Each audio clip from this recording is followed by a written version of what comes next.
Hello, I'm Julian Russell. It's great to be here with you today. The talk that I'm going to give today is about how your wounds can become a part of your gift to the world. My twin brother Stephen became a heroin addict at the age of 18. And a few years later, I was talking to a psychotherapist, and I said to the psychotherapist, "How can I help my brother?"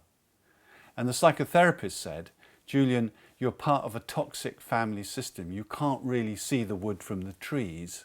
It's going to be difficult for you to help your brother." So then I made a poetic vow that if I couldn't help my brother, I'd help other people, in the hope that people would help my brother. And many people did help my brother, but at the age of 40, he died of a heroin overdose. A few years ago, I was teaching in a workshop, and I imagined my brother was there in the workshop with me.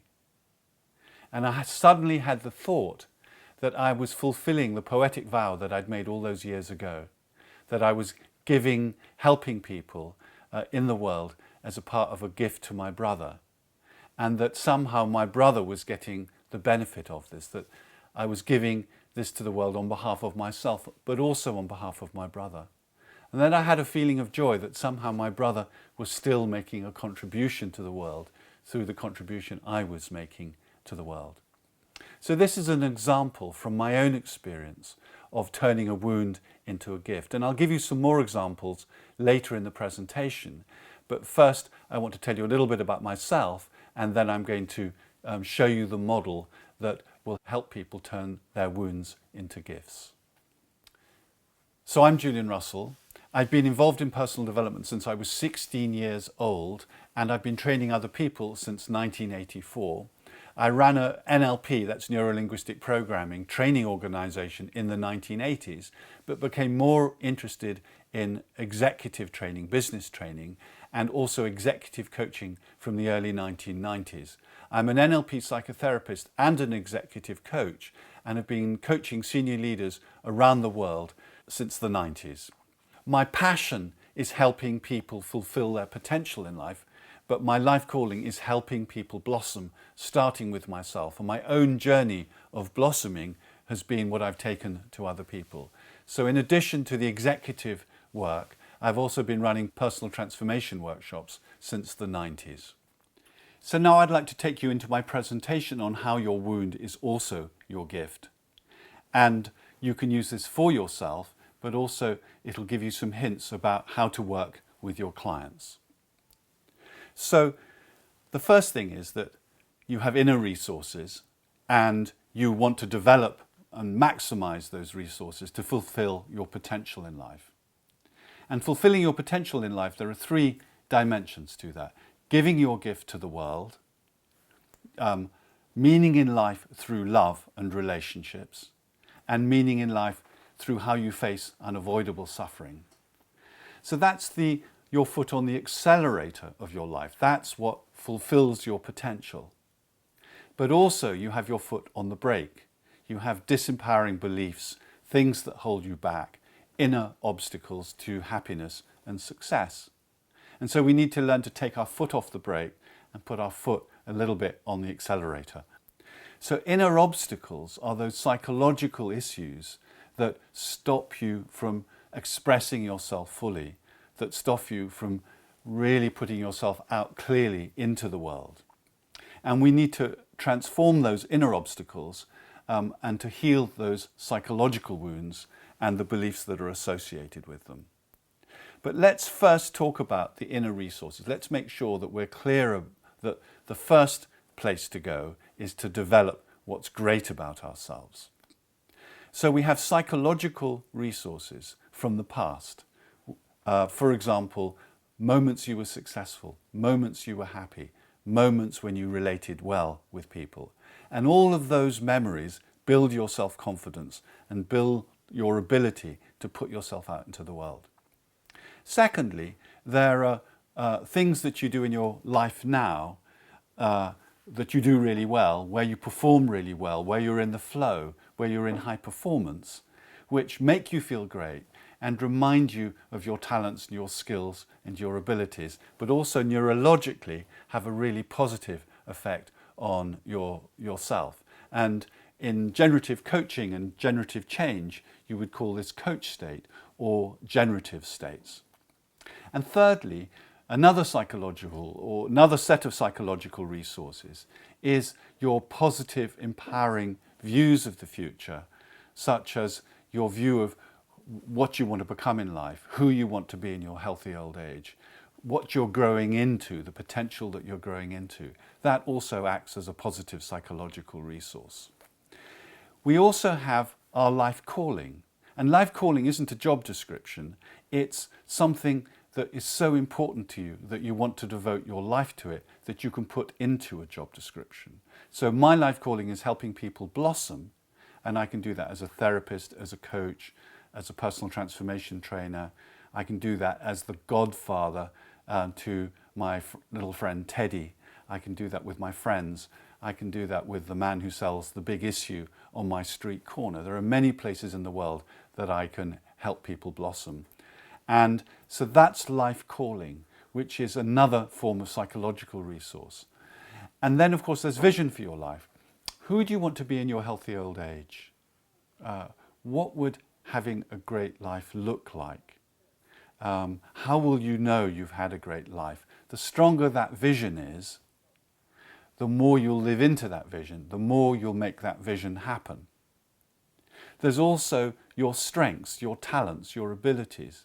If you really know your strengths, talents and abilities, and you focus on those and you build your career and your life around your strengths and talents, research shows that you'll be happier, more successful, have better well-being and make more money.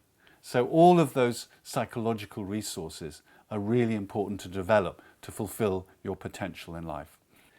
So those are your psychological resources that help you fulfill your potential in life. And then we come to your inner obstacles that stop you from fulfilling your potential in life. And here we need to heal emotional wounds, and we also need to change beliefs. Now, some schools of thought say that you need to change the beliefs to change your attitude, but are not very emotional, are not very somatic, are not very connected with the body. And other schools of thought say that you need to feel the feelings, you need to process the emotions, and if you really process the emotions, then you'll be healed. But actually, you need both of those two approaches. Just changing beliefs in a cognitive way can be superficial. And also, if you spend too much time feeling the feelings and feeling the emotions, you can go round and round in the old feelings and never get out of them. So what's needed is a combination of the two, compassion and acceptance for the old feelings that you had, for the experiences that you had, for the things that you couldn't feel at the time, but also an approach to changing the beliefs that were formed at that time, that were true at that time, but are not true in general about your life. And so the way that we do this, simple way to do this, is that you have a wise adult mind. You have an adult mind that has life experience, that has a lot of competence and knows how to do a lot of different things. And that wise adult mind can be connected with your warm, tender heart. Your warm, tender heart has been nourished by all the people who've believed in you and loved in you in your life. And just by remembering those people and remembering the things they said and remembering the attention that they've given you, that will warm your heart and open your heart. And you can also think about people that you've brought love to, that you've believed in, that you've brought support and sponsorship to. And that will open your heart as well. And then you take this combination of your wise adult mind and your warm, tender heart, and you use this to heal places in yourself that need healing, that need to have old disempowering beliefs changed and new beliefs formed. So what happens is that something bad happens to you, and if it happens once, you just let go of it. But sometimes, particularly in family situations or in school, in the early parts of our life, the same pattern, the same unhelpful belief gets reinforced in us time and time again, and we end up believing that it's true, It may have been true about that situation then, but it isn't true about you now in your life, and it's no longer useful to you to carry forward in your life. So this double process of changing the beliefs and also being compassionate with the emotions that need to be healed. So while you're doing this healing work, it's really important for the client to have their wise adult mind and their warm, tender heart, their psychological resources there bringing the healing to themselves. And that's a part of the role of the coach or the therapist, to ensure that people can bring those psychological resources to the inner healing process.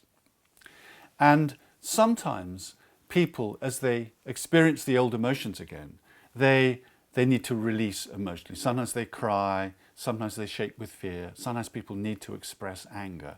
One of the things that one needs to do sometimes when a feeling comes up is, rather than keep on trying to bring resources to it, to actually say, let me feel this for a minute. The feeling that I had all those years ago that I couldn't feel at the time because it was too frightening or too dangerous, let me feel it again for a short amount of time. And if that's what comes up for your client, it's fine to have them cry. Crying is actually a biological healing mechanism that reduces stress, and people who can cry have less heart attack, have better health outcomes than people who don't. Or they may need to be angry, they may need to express emotionally. We're not saying that this is key to the process, but this often happens as a part of feeling in your body the old feelings that you need to bring love and compassion to. And sometimes when that's happening, the person isn't really in connected with their psychological resources. They may be just angry, or they may just be sad. And that's the point at which, in fact, the practitioner's been doing this all the way through, but that's the point at which the person who is holding the support or is holding the sponsorship for the emotion is actually the practitioner. So healing takes place when there is support or sponsorship for the place that needs healing, when you're a loving witness for that place in yourself, or the practitioner is a loving witness for that place in yourself. And so sometimes as a practitioner, you need to hold the space for your client, to hold that space of love and compassion and witnessing and saying, this is okay to experience this. Finally, after all these years, it's okay to feel this again. Having said that though, if a client comes for a number of different sessions and they keep feeling the same feeling again and again, and it begins to seem like a scratch record, you know that you're not doing enough of the belief change work. So the feeling of the belief of disempowerment, I'm not lovable, or I'm not good enough, or I don't deserve attention, or I'm invisible. You know, if I imagine that I'm invisible, or if I imagine that I'm unlovable, I'm going to feel bad. And so if I've got a belief, a disempowering belief installed, and I feel into that feeling that's connected with it, I'm going to be unhappy. And I don't want to keep repeating that. So at some point you have to start shifting the belief. The wise adult mind, the warm, tender heart, comes to that place and dialogues with that place in yourself to help make a separation between how it seemed then and what could have been possible. It wasn't that my mother didn't love me, it was that my mother didn't know how to express love, how to show love. And knowing the difference is something that a child couldn't really get, but I as an adult would know that. My mother showed love through the way she took us on adventures and took us horse riding and did all sorts of exciting things with us, rather than through physical contact or emotional expression. So we need to change the beliefs and we need to work with the emotional side. And those two, it's cyclical. We need to keep working with those. So we heal emotions and we change beliefs. And the final stage, though, this work is not complete until that healing, those wounds have become a part of your psychological resourcefulness, have become a part of your gift to the world. This is a really important step in the process. So to transform the wounds into gifts, we need to find how those wounds have given us something that's useful for us now in our lives, that they contribute to our lives now. And the very interesting and mind-opening thing is that as you begin to explore that, you find that some of your psychological resources, some of the things that are best about you, have resulted from the difficult experiences of your childhood. So let me give you a personal example of that. And I talked about my mother a few minutes ago. So she was working at Bletchley Park, this famous decoding centre in the Second World War, which really helped the Allies win the war. But she was bored with her work. She wanted to be a frontline soldier. She was a horsewoman. She came from a military family. She wanted to play a more active role in the Second World War. And the only place she could do it was by joining the Free French Army as an ambulance driver, because they were accepting women as frontline ambulance drivers in the war effort. And so she went to Italy and she came up with the troops through Italy. And she was involved in the front line in many different battles, and she won the top French medal twice, the Croix de Guerre twice. On one occasion, she was driving in the front line and an artillery shell came through her ambulance. But because the sides of the ambulance were made of canvas, it didn't explode and just continued through her ambulance. And so she was a war hero. So after the war, she was a feminist. She partied, she had lots of friends, she went out with cool people, she went on pub crawls with the poet Dylan Thomas, and she eventually met my father and married and had 2 twin boys. But she'd been damaged by the war. She had been hospitalised with post-traumatic stress syndrome for a period of time. And when we were born, she wasn't really able to connect with us or bond with us and show us love. And that, of course, is really a terrible thing for a baby. Babies need love. But an additional terrible thing was that there was so little love around that my twin brother and I, Stephen and I, were competing for love from really an early age.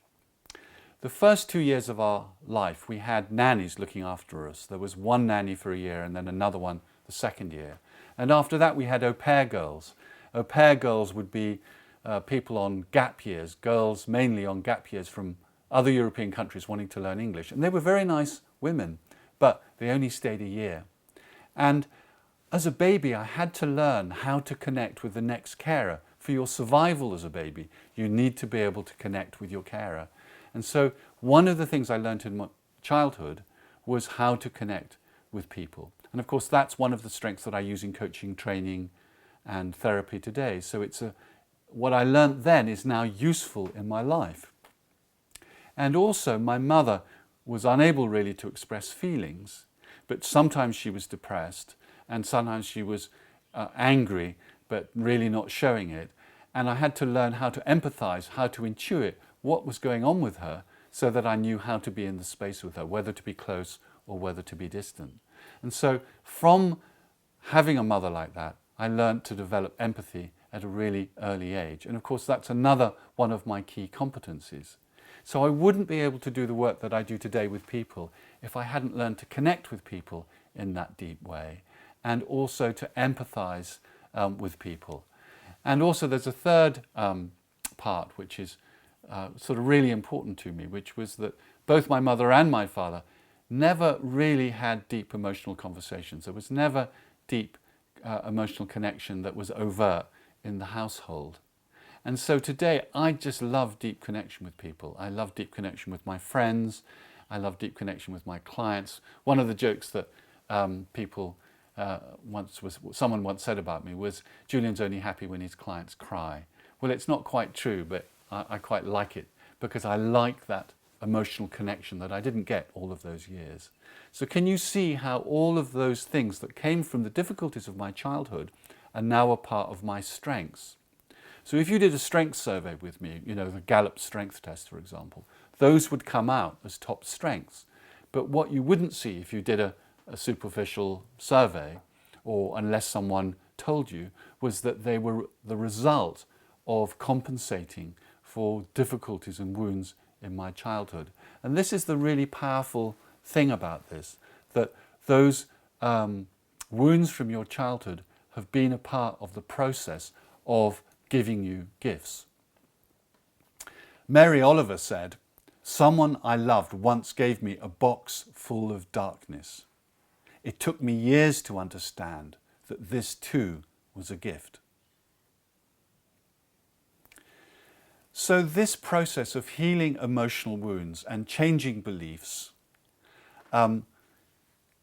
goes into uncovering our psychological resources, uncovering what it was that we learnt from those experiences and transforming those experiences into gifts. But I just want to point out to you that it's not a linear process. You don't first heal your wounds and then turn them into gifts. It's an iterative process that will take the whole of your life. I want you to know that I don't know anybody who's healed all of the different wounded aspects of themselves. That right till the day that you die, there will be things that may be scars or vulnerabilities that you have that have come from those early wounds, that you now manage well, that you now bring compassion to, that you don't act out based on those feelings, but still those places in you can be touched. This is the vulnerability of being a human. Right till the day that you die, you'll be growing and developing. If you meet anybody who says that they've healed all their emotional wounds and are completely sorted out, back away from them slowly with a crucifix and garlic, because they're quite dangerous people. That would be my recommendation to you. So the ideal, what you're working towards, what we're working towards, is to be compassionate with ourselves, to be loving towards ourselves, and to handle ourselves well when we get touched in vulnerable places, but not to hide the vulnerability. I mean, there may be places in your professional life where you just have to be professional. Of course, that's the case. But actually, if you are able to show your vulnerability in the world, and then you haven't got much to hide, and if you haven't got much to hide, then you're pretty settled and powerful as a human being.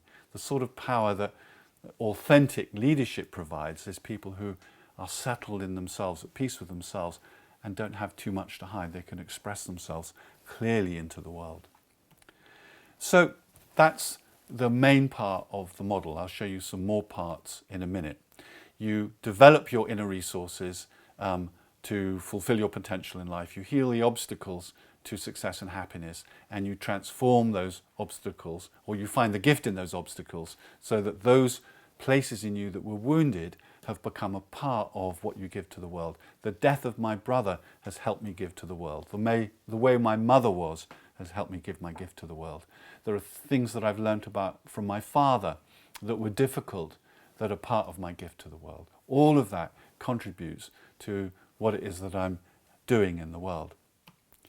And so you could say that that there's the development of yourself, there's the development of the evolving self, but there are two other elements I want to mention before we finish. Bernard Shaw said, reasonable men and women fit themselves to the world. Unreasonable men and women fit the world to themselves.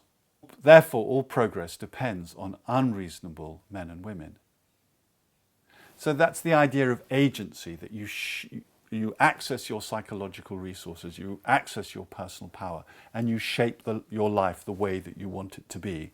And therefore you demonstrate to other people that it's possible for them also to shape their lives the way they want it to be. But in fact, you act as if you were eating life, but of course life is bigger than you, life eats you. So we have to also have a sense of connection to life that is bigger than ourselves personally. We need to have a sense of connection to this vast cosmos and our place in it. We need to perhaps have a sense of, when the Big Bang, what happened before the Big Bang? Was it that the universe came to a singularity and then bounced back out again at the Big Bang? We need to have some sense of connection to the mystery of life. If you think that you are independent, if you are a separate self from Mother Earth, Mother Nature, you're wrong. You need food, you need air, you need people around you. We are connected with everything. We're interdependent with everything. And so having some sense of that is really important, and I'll tell you why. Because there are some things in life that we're not in control of. And there are moments in life when you just have to say, I can't sort this out myself, but let me request to a higher power. Let me request to something bigger than myself that I can come through this. And that process of surrender to a higher power, to something bigger than yourself, it's like a psychological resource, it's a spiritual resource, but it can be very, very powerful. And that's why, for example, Alcoholics Anonymous and the recovery movement have that as one of the first steps, which is to surrender to a higher power. There are some things like addiction that can't really be sorted out just by the you that's entangled in your issues, that you need resources that are bigger than you, and you begin to invoke resources that are bigger than you. The second point that connects with this that I want to mention is this idea of, Christians call it grace, that there is something that's there for you that is healing without you having to do anything to be healed. In Buddhism, it's the idea that the awareness itself, your consciousness, your awareness itself is the Buddha. That's called Buddha nature. At the core of our being is awareness, and that itself is the Buddha. So awareness is like the sky. You have clouds, you have rain, you have thunder, you have storms, the sun rises, the sun sets, but the sky is there all the time. Or that awareness is like a mirror, that many things get reflected in it, but the mirror always stays the same. So the foundation of your nature is this pristine, primordial purity that can never be sullied, that even though in life you collect wounds and you collect gunk, you're pure from the very beginning. You have this unborn mind. There's nothing that's ever been wrong with you.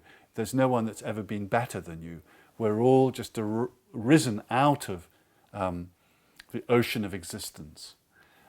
It's like a little wave that rises from the great ocean of existence and then goes back into it again. But if we identify with the ocean of existence, we're going to feel much safer and more secure than if we just identify with this little ego that is striving to make our lives work. You could say that from a psychological point of view, we're following a path of fulfilling our potential in life, of achievement. But from a spiritual point of view, it's like a piece of music. You're not trying to get to the end of the track. You want to enjoy every moment of that music. And so we need the balance of the two, the pursuit of our potential, but also just enjoying the beauty of nature, the beauty of life, the beauty of love, the beauty of connection, the beauty of looking in a baby's eyes or another person's eyes. We need to just enjoy that. And that as a resource is available to us even in times of trouble. So that's the third form of meaning in life, that even in times of trouble, you can feel the mystery, the magnificence of existence. Viktor Frankl was in concentration camp, and when you read his book about his experiences, he felt so compassionate towards those guards in the concentration camp. So in fact, we can draw this diagram in a slightly different way. We're expanding. So we want to surrender to something that's bigger than ourselves. We want to connect to a place where we've arisen out of the universe. We'll go back into the universe again, and we're some great magnificence. We're a part of the great magnificence of being. And the mystics talk about the non-dual self, which is that there comes a point for the mystic where they just feel completely one with all of existence and all of reality. And some of that attitude would be really useful to us, wouldn't it, in relationship to the biosphere, to Mother Earth. Imagine if we identified with Mother Earth rather than just with our own economic needs. That sense of identifying with something bigger is really important. The mystic takes it one stage further, where they really just feel at one with everything. Jewish mysticism will say that God is everything. And so I haven't fully, I haven't had this, I don't live in this non-dual experience, but I've had a taste of it. And if you just have a tiny taste of it, it'll change your life. And so having some sense of that you're a part of this great existence, and that's where you want to identify, rather than with this skin encapsulated ego that is it's growing, it's going to live, and it's going to die. That having a sense of identification, of being a part of something bigger, will change the course of your life and also how you die as well. So I wanted to introduce this part at the end of the presentation, just to say that the model that I'm working with is about psychological development, but it's also about spiritual development. It's an attempt at a complete model of human development.